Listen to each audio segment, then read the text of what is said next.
Nare, alefa soarniratsika fampivelomana.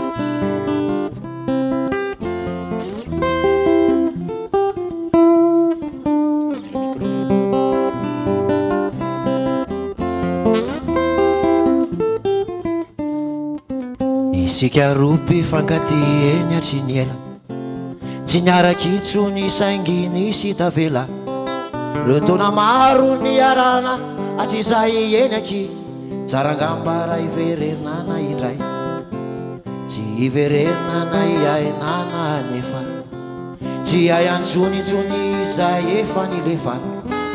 Vireo tantara tsika kosa tsy akosehina satria sika rono ratsy fa tsy nivity. Ianao de sarobidy loatra teo amin'ny fiainako, fa ty asy tena tiako. Mamy tena mamy nefa niova ho mafaitra, toereo lompotra ratsy zahitra. Antsika roa aloha de tokatrano maso, zay taty ray nafabetsaka ny andraso.